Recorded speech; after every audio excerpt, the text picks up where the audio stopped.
Bon, je sais pas pour vous, mais moi j'ai l'impression que l'année, elle vient à peine de commencer et pourtant dans 3 mois, c'est déjà l'été. Le 1er avril, j'ai commencé quelque chose dont j'avais envie de vous parler ici. Bon, c'est pas un énième challenge, c'est pas non plus la préparation d'un summer body classique comme on peut le voir sur les réseaux, mais ça a bien un lien avec l'été et surtout l'envie en fait de me sentir bien dans mon corps en maillot de bain quand les vacances vont commencer. Donc grosso modo, il reste 90 jours avant l'été. Enfin, mon été, parce que moi je considère que l'été commence au début des vacances scolaires. Me demandez pas pourquoi c'est comme ça, mais bon, passons. En tout cas, j'ai voulu partir sur 90 jours et pas sur 30, parce que je trouve que 30 c'est trop court, on se donne à fond pendant 30 jours et puis après une fois que c'est terminé, on lâche tout. Donc je voulais partir sur quelque chose de plus long, qu'on installerait dans le temps, me créer de bonnes habitudes. Je pensais vous partager une petite série ici, avec mon parcours, les hauts, les bas, la perte de poids, la transformation physique en fait sur mon corps. Et pour ça, il va falloir se trouver un pourquoi. Moi, c'est simple, je vous l'ai dit, j'ai envie d'avoir un corps un peu plus tonique, d'être à l'aise en maillot de bain. C'est surfait, mais écoutez, c'est comme ça.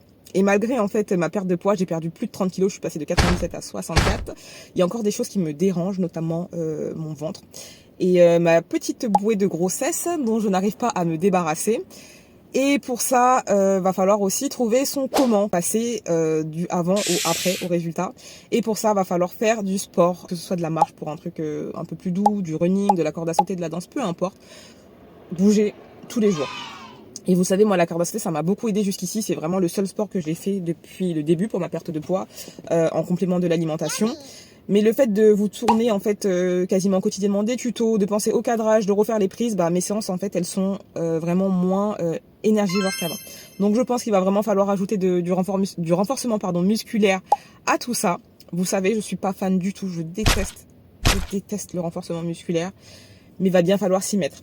Donc voilà, une fois qu'on a trouvé son pourquoi, qu'on a son comment, maintenant il va falloir mettre en place des choses qui vont nous aider à rester motivés. Et j'ai trouvé un super truc, super esthétique, mais simple. Merci Pinterest, le mur de post-it. Je sais pas si vous connaissez. Pas besoin d'application, pas besoin de carnet. On a tout sous les yeux. Chaque jour, chaque matin, on a ce mur devant nous. Et à chaque jour accompli, en fait, on va venir décoller un post-it. Ça nous permet de visualiser, de voir qu'on se rapproche doucement de notre objectif. Donc voilà, moi c'est lancé pour moi. J'ai commencé le 1er avril. Aujourd'hui, on est le 3, enfin ça va dépendre à quel moment je vous poste la vidéo, mais je serais vraiment trop contente qu'on fasse ce challenge en fait ici.